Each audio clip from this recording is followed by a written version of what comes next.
Bonjour à tous, bienvenue sur Africa 24. À la une de l'actualité, au Bénin, 3,6 millions d'électeurs sont attendus aux urnes samedi pour élire leurs 83 députés, parmi près de 1600 candidats issus d'une vingtaine de partis et de coalitions.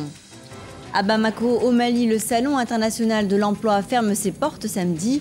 Pendant 3 jours, les visiteurs ont pu s'adonner à différentes activités, des expositions, des conférences-débats, ainsi que des sessions de formation. Et puis au Congo, du 6 au 10 juin prochain, se tiendra à Pointe-Noire le 2e Forum international du Green Business.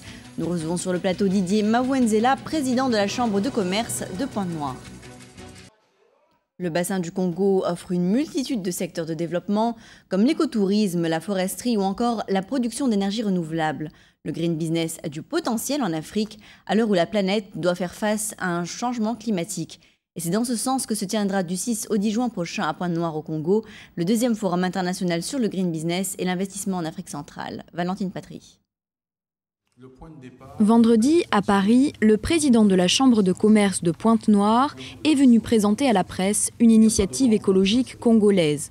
En effet, du 6 au 10 juin se tiendra en République du Congo le 2e Forum international du Green Business.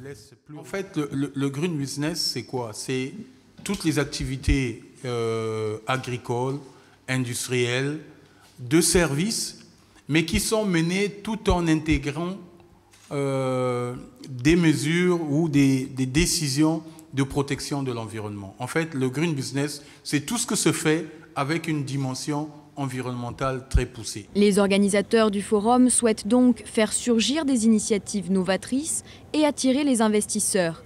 L'objectif, développer les infrastructures durables, le tourisme écologique ou l'éco-construction, à l'image de la nouvelle route de Brazzaville qui est entièrement éclairée aux panneaux solaires.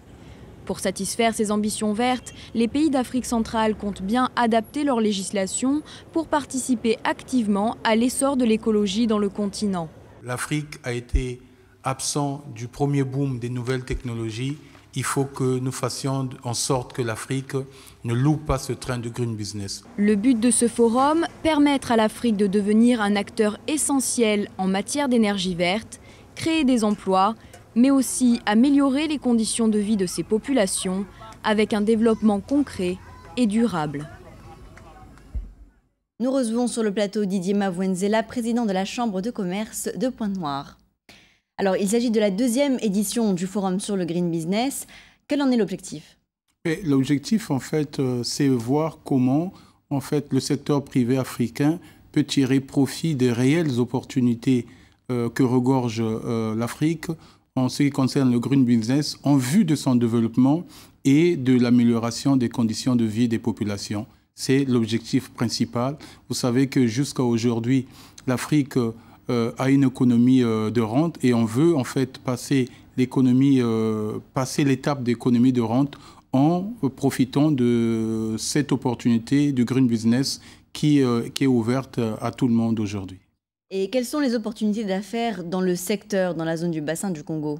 Mais, disons, dans la zone du bassin du Congo, il y a l'agroforesterie qui présente de réelles opportunités, l'écotourisme, l'éco-construction et surtout le solaire, les énergies renouvelables. Donc, il y a de réelles potentialités à saisir et nous souhaitons mobiliser non seulement les pouvoirs publics, mais aussi le secteur privé pour que, finalement, le Green Business se développe. Vous savez que même si ce sont les gouvernants qui font les lois, in fine, c'est le secteur privé qui doit les appliquer. C'est pour ça qu'on a voulu organiser ce forum qui regroupe le secteur public et le secteur privé. Donc, en parlant de secteur privé, surtout, quels secteurs d'activité dans le Green Business sont véritablement porteurs en Afrique?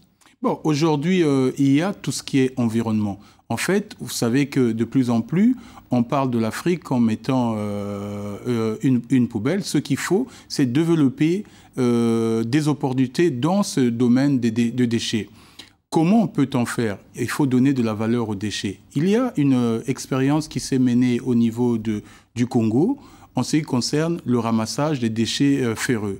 Vous savez que depuis qu'on a donné de la valeur à ces déchets, il n'y a plus aucun déchet ferreux au niveau du Congo. Et donc, il faut faire de telle sorte qu'aussi que des initiatives se développent. Par exemple, la fabrication des parpaings à partir des sacs plastiques que l'on trouve partout en Afrique. Voilà en fait ce sur quoi nous voulons lancer les entreprises africaines. Alors aujourd'hui, combien rapporte le green business en Afrique centrale? En Afrique centrale, le green business, c'est des milliards de francs CFA de potentialité. Vous savez, par exemple, que si je prends le cas de notre pays, le Congo, nous venons de monter dans la périphérie de Pointe-Noire une centrale électrique à gaz qui va récupérer le gaz qui initialement était torché. Donc vous voyez que là aussi, il y a une opération qui va permettre non seulement de produire plus de 350 mégas d'électricité, mais au moins nous avions permis aussi de protéger l'environnement parce que les gaz qui étaient initialement torchés vont permettre de produire de l'électricité. Et dès que vous avez de l'électricité, c'est le développement de l'industrie et c'est pour ça que nous pensons qu'avec le green business, c'est des milliards de francs CFA d'opportunités. Merci Monsieur Mavwenzela d'avoir accepté de répondre à nos questions. C'est moi. C'est la fin de cette édition. Merci de nous avoir suivis. L'actualité continue sur Africa 24.